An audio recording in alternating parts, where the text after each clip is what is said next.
Hello everyone, and welcome to Open Observability Talks. Here at Open Observability Talks, we talk about anything DevOps, open source, and observability. I'm Dotan Horovits, and we are streaming live, very exciting episode, straight from the KubeCon live floor, KubeCon Europe in Amsterdam. And I have with me Taylor Dolezal. Howdy, howdy. Great to see you. Glad to have you. Taylor is the head of ecosystem for the CNCF. By the way, for those joining us on the live stream on YouTube or Twitch, do feel free to write your comments and questions on the live chat. We'd be happy to get your questions and comments to make things a bit more interesting for the both of us. And I want to thank our sponsors, Logs.io. Logs.io provides a cloud-native observability platform that's based on popular open source tools such as Prometheus, OpenSearch, Jaeger, OpenTelemetry, and others. So CNCF is near and dear to our hearts. And with that, let's go on to this very, very special episode where we're going to share a bit about the hot updates from KubeCon, and also get some insider insights from Taylor himself. So Taylor, maybe tell us a bit about Taylor. By the way, yesterday was the keynote speaker on stage at KubeCon, and had a very cool presentation. And the nice thing, standing in front of 10,000 people. That's a record-breaking KubeCon, right? Tell us a bit about this record-breaking thing. Sold out. And personal achievement. I couldn't. We were talking earlier. I couldn't get that many people to come up to my birthday party. So like maybe next year. But no, it was fascinating. It was a lot of fun. Yeah. It's working on the puns and everything like that. Just it's I learned also with my OKRs NPS score. The P doesn't stand for pun. It's promoter. So I have to rework some things, but it was wonderful. Lots of fun to see everybody. Yeah, and again, over 10,000, right? That's the final number. In person here in Amsterdam, not counting the virtual attendees on the platform. So that's amazing. And what are we expecting for the next KubeCon then? Yeah, who knows? Yeah, like 20K. Who knows? Yeah. Yeah, the next one in Chicago, right? And I think Chris Anacek said that on stage that this is by now the largest tech conference in Europe, in the whole of Europe. Looking at Paris, coming to Shanghai, so really, really exciting things coming up on that front. Yeah, and another very important notice that they notified yesterday on the keynote is next year in Europe we're going to be in Paris. In Paris, France, right? That's exciting. Gonna be fun, yeah. You want to share with the audience a bit what we're expecting, what the announcement is? Yeah, so actually, I've never been, honestly. So really? So I'm excited to go for the first time, and it'll be nice. It'll fit a couple more people, so that'll be nice to have some certainty on that front as far as capacity goes. But another beautiful city to check out. Yeah, that's for sure. So I think one of the things I love about your work is the work with the end users. And you do that all year round, and there are the major CTO Summits, the gathering of the relevant people. So, and actually after we're broadcasting now Thursday midday, and afternoon there's going to be the CTO Summit of KubeCon Europe. So what's your expectation from this summit around? So this summit, I'm really excited. We're diving into FinOps topics and concepts. So really just how to build that culture within your organization. And that's I'm sure that we all agree, like saving money, that's good. Yeah, it's like we definitely want to do that and have a cloud spend that's responsible and worthwhile, that's consistent. And I think that's really the biggest takeaway from that. Some interesting conversations that I've heard before, obviously we're right before the CTO Summit, but I've had some conversations with folks about what are some blueprints, or like what's the best way to build this kind of application or build this workflow. And so curious to see if we're going to get into some of those kinds of topics of discussion. But that's going to be really interesting. And then figuring out tools or methods in which that we can actually start to measure that as well. Because again, less money, that's a good thing, but there's more to it than that. And there's ways to show that off to the development teams. Even figuring out how to properly abstract that isn't always easy. And providing that to developers, that a lot of people don't even know what things cost. And so just how do you quantify that and share that? If you give developers CPU and memory, it becomes almost a competition to be able to I could drive that down, like startup, it hits like 3 gigs. Whoa, what's happening? And then you can kind of drive that down a bit. I look at it as observability, another pillar of observability, and actually I held a dedicated episode here on the podcast, on the show, to FinOps and observability. We talked about OpenCost, obviously, a new project under the CNCF that aims to tackle this one, and we talked about the relationship with the FinOps Foundation, and I know that you've actually invited the FinOps Foundation to the CTO Summit to bring the meeting of the minds between the foundation, which is, I think, an amazing collaboration. Do you want to tell us about that? Yeah, so in the past CTO Summits that we had, it was all great topics and things to really reflect on, working with everybody. But the thing that we saw, and that happens in most organizations as we bike shed and as we do, the conversation kind of got away from us. It's like going to a beautiful natural wonder, and then you just kind of like go off on all these different types of topics of conversation. And so we invited the FinOps Foundation, not only because they're going to be able to sum things up better and give us data directly from surveys they've done and conversations they've had and bring that kind of aspect to our discussion, but also because they're going to help keep the conversation focused, and then that'll create a better report after the fact as well. They'll just be able to kind of tie things together. We won't go on as many tangential journeys. And also follow-up. We need someone, it's not a one-off, it's something that should kick off an ongoing action items and plans and things. So, and they're tasked with that. So that's the perfect body to do. Exactly. And I think actually, my point of view is that the collaboration of the foundations is something that we should adopt further as we mature with the CNCF. And luckily enough, many of these are under the Linux Foundation umbrella. So it's there's sort of a common house to bring all the great minds together. But FinOps Foundation and OpenCost is a great example, because on one capacity it's a CNCF project, as we mentioned, but in another capacity it's a certified solution under the FinOps Foundation. So it's sort of it has legs in both foundations. It can assist to bridge. And there are other examples, for example, between the CD Foundation, the Continuous Delivery Foundation, and the CNCF on aspects. For example, something that I'm very passionate about around the CI/CD observability. In order to monitor your CI/CD pipelines, you need to understand what the heck is going on there, and you have point solutions for Jenkins or for Argo or others, but there's no standardization, no common language, no semantic conventions around that. And I've been trying to push, also as even proposed an extension, proposed an OTEP to OpenTelemetry to actually embrace CI/CD as yet another important use case for OpenTelemetry. And looking at the sister foundation, the CDF, I told them the CDF already created some standardization with the CD events, so we have something to base on. We have a representation, a formalized representation of CD events. We can adopt that and make sure that OpenTelemetry can support it in the semantic convention, can ingest that, and can provide observability on top of that. So these sorts of collaboration points, I think, can be force multipliers in many respects.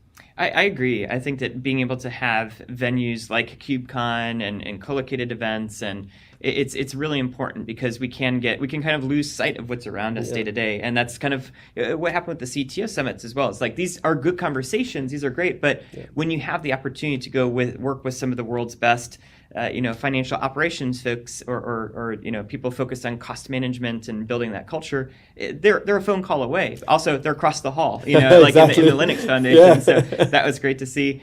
Same thing with CNCF projects and other related foundational aspects as well. Like it's why not, and it's only when you break away from the work that you can be like, oh yeah, that's right. Prometheus can talk to Kubernetes, can talk to OpenTelemetry, can talk to all these other folks. So it's nice to be able to have that hallway track, or these spaces in which we can actually reflect on best practices and work with one another on that respect. Exactly. And I'm curious, from your discussions with the end users, what are the main pains, challenges that come up in discussions with the end users when they try their maybe first steps, if it's new ones, or maybe advanced users trying to expand or scale out their usage with the CNCF's ecosystem and the project?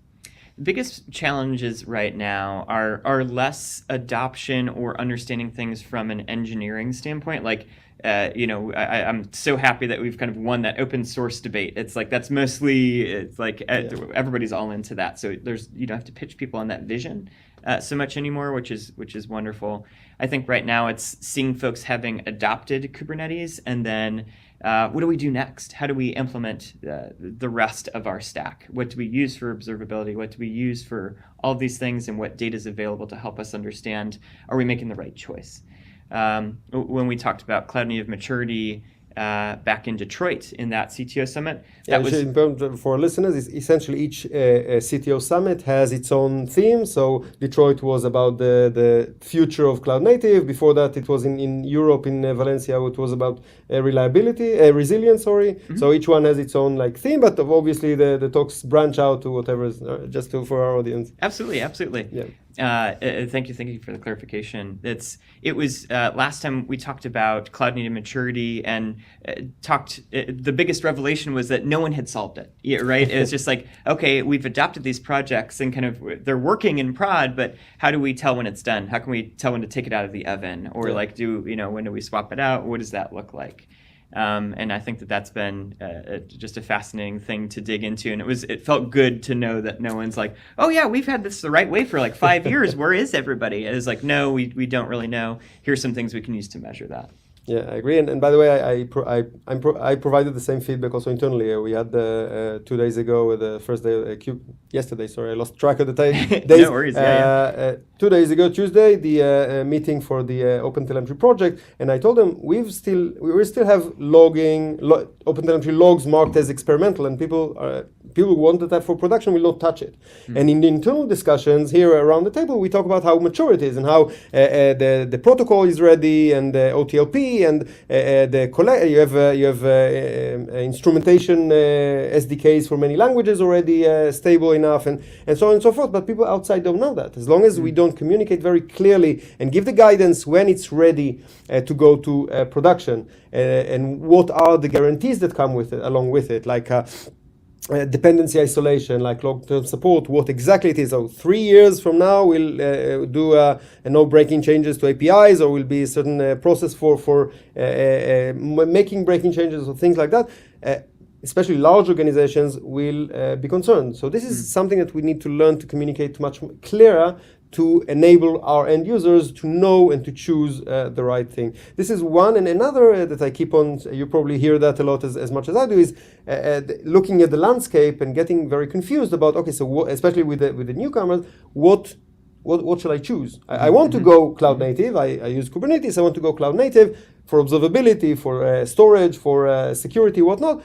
And then they open up the landscape and they get confused. Oh my God. Now, it's not a problem with the landscape itself. I know that we've put a lot of emphasis on making some search engines and focusing. That's on the utilization side. But still, we showed yesterday on the keynote 159 different projects and growing, as they say. And it could be mind-boggling for end users. So what do you hear from end users, and how do you advise them to go about that? So when it comes to picking those projects and just that is absolutely a challenge too. That's something that they're constantly looking for. And then even keeping a map, a taxonomy of what people are using is something I'm looking at kind of building out, so that, because if there's something available for Argo or Kubernetes, it's, Kubernetes is a little bit easier, but being able to ping the right folks and understand what's going on that front, I think, is really important as well. We can either just kind of blast out to everybody and hope for the best, but that doesn't typically work. So when it comes to people selecting the right things, one thing that has helped in the past is our end user radar. We haven't updated that since, I think, September 2021, and I'm looking at kind of blowing the dust off that. So it's just I think I know the person I can talk to about that. But looking at redoing that here soon, and that was kind of the intent for the survey I kicked off, is just what projects are you using, and getting a sense of what are those buzzwords, those trends that you're seeing. Is it, are what we have out right now still relevant, or there's some new things that you're seeing as well? Because again, like we were talking about earlier, it's not so much to just adopt the project, it's how you're using it. Exactly. It's, my phone is a great paperweight too, but it's a little bit more useful when I can call my parents and say, hi, what's going on? Yeah. Far more beneficial. And then one thing that you said too that I really liked as far as challenges with end users is being able to sell that and pitch the business value of these projects too. I think as folks look to adopt it, that really is something that's new that's starting to enter into the conversation, is how can I actually let my VP, our SVP, our directors and CTOs know what makes sense? What does this actually get us from a business standpoint? Do we get more time back? Can we focus on some other business concerns? Is this something that is our core competency or should be? And like maybe we go a different route and choose a different project based on that? Yeah, no, it makes sense, and I'm really happy that you're looking into updating the tech radar. I can tell you, even last night that we went out a few of the end user with the end users for a drink after the conference, and one of them said, a lot of my time goes on just keeping up to speed with what goes on in the industry and in the community and the new buzzwords and the new projects and the updates on the projects. It's a full-time job. And exactly, and their main core job is to create a differentiation for the company. This is just facilitating infrastructure. So the way that we can bring it in an easier, more focused manner, I think would be a great thing.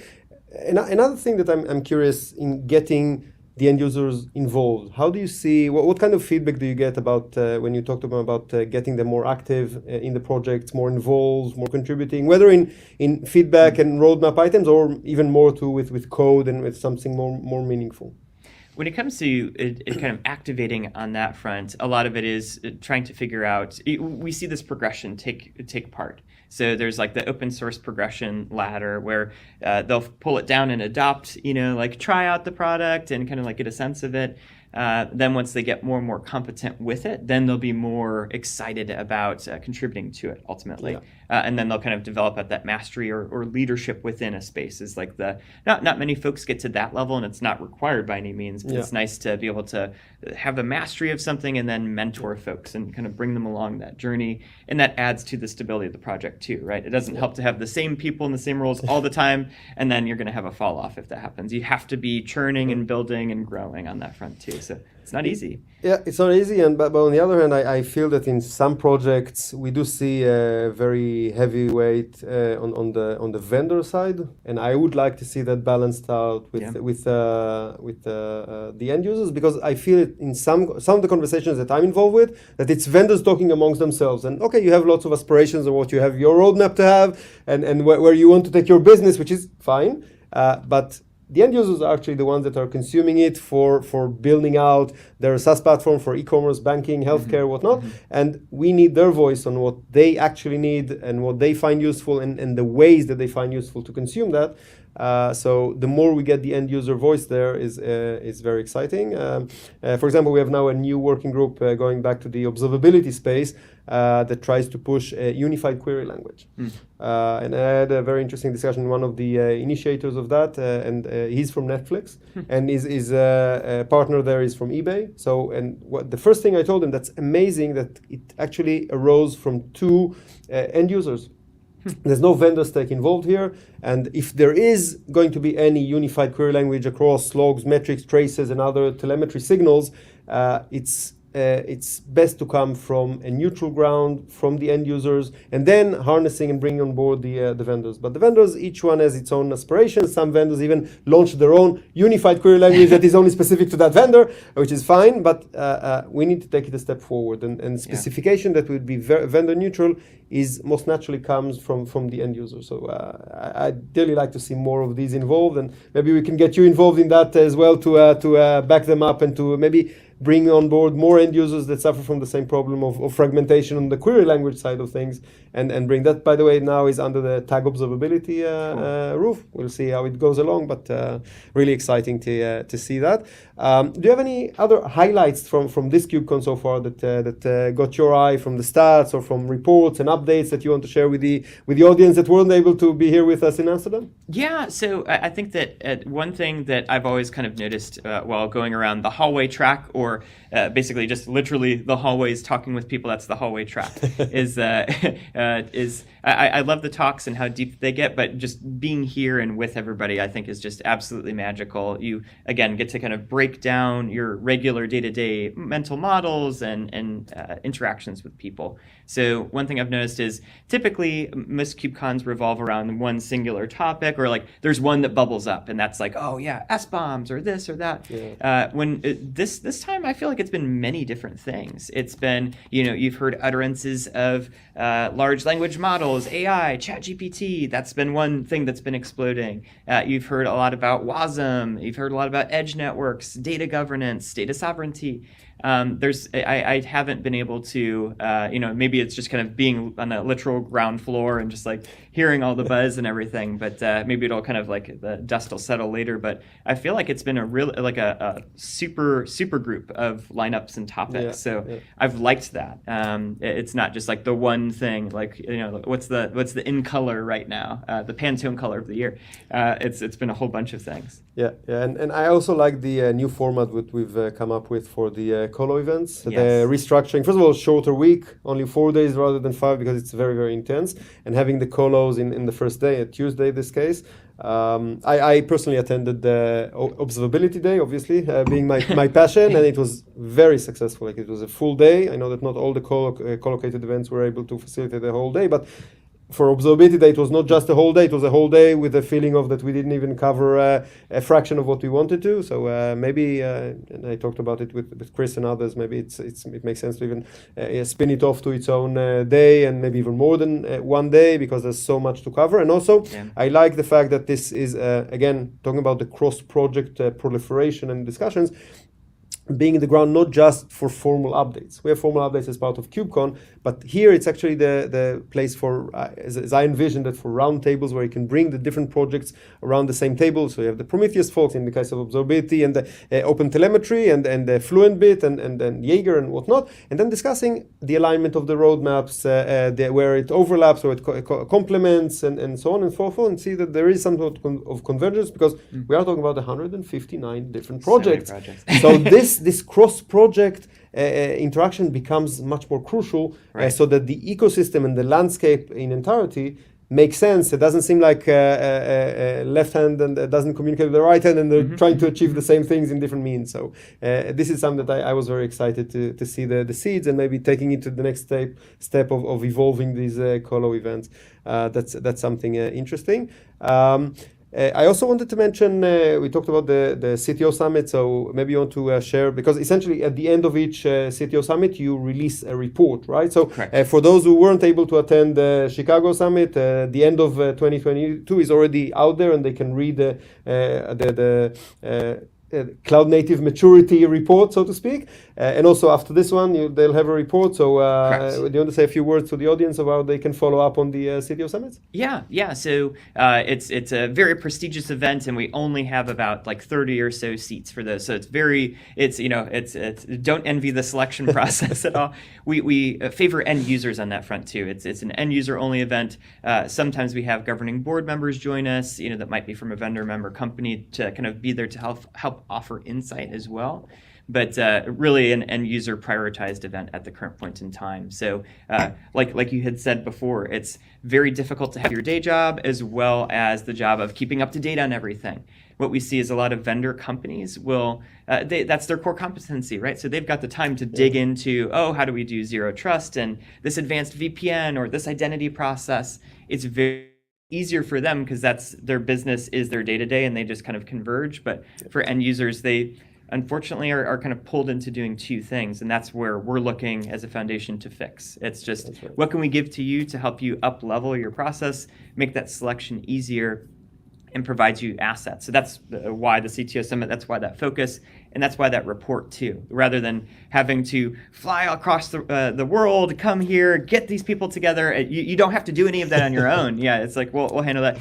You might have to buy a ticket, if you wanted to come in person, of course, but that's like the most we'd want to ask of you on that front. But digging deeper into that report, I'm really excited to see what comes of it, and then what recommendations people are able to make, what insights, what highlights come of that as well. I think that it'll be a lot more than just like, save money, it's good, yeah, confirmed. It's like, no. How do we actually do that? How can you pitch that to your team, and how might, if you're a senior level executive, how can you bring that into your organization? As an engineer, how can you advocate for that change within your company if you're kind of working with people that might not have that same mindset as well? So it's just, you're really trying to make everybody be better, kind of like in the same vein of the write a letter to my boss explaining why KubeCon's a good idea is offered on our website.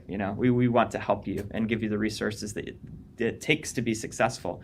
It's sometimes you can't do that on your own. It takes a community to really level up in a completely different way. And how can people that are not in part of the CTO Summit can then maybe share their feedback on that and reach out to you or to the forum, maybe a Slack channel, or can you share maybe the means to follow up throughout? Yeah, absolutely. So I'd say, trying to think of which email distro there is, just a couple hundred. I'd say definitely follow up at info@CNCF.io. We do have I do get those emails, so I'll definitely see it on that front. Just don't send any spam there. That'll definitely get deleted. On that front, it's best place to follow up is on that front. There is an apply to attend link too, so I can share that later. I'll tweet that out. For our upcoming events here in Chicago and North America. We haven't decided on a topic there yet too, so if there are any topics that you want to see, please put that in the forum. There's kind of a why would you like to attend field within there, so a great place to describe like, I want to hear more about edge computing or WASM or whatever it might be, and we'll take that into consideration. Sounds good. And maybe you can share also where they can follow you. I know that you're active on Twitter and others, but you want to share with them where they can find you and reach out to you after the show? Absolutely. Yeah. Please at me. Love having conversations, as you can tell. It's surprisingly a little bit more introverted in the evening, like reading a book and stuff like that, but love to have technical conversations. At OnlyDole, ONLYDOLE. The story behind that is that my last name is Dolezal, and people asked, how do you pronounce that? And I used to have a website, doleisallyounneed.com, and so nice. Dole is all only. Nice. Thank you very much, Taylor, for being with me. Absolutely. And thank you to all our viewers and listeners on the live stream and on the podcast that are listening to us. As always, all the episodes are going to be available on the podcast. You can find it on all your favorite apps, Google, Apple, Spotify, or others. Also on YouTube, on the YouTube channel. And if you are listening to it on the podcast, then do know that we broadcast live each episode. So follow us on Twitter at OpenObserve, where you can hear about the next live stream. Then you can join us on YouTube or Twitch and pitch in with your on the live chat with your questions, comments, and anything else. So that's all for this month's very, very special episode live off the KubeCon show floor. I'm Dotan Horovits, and see you at next month's episode. Thank you. Thanks, everybody.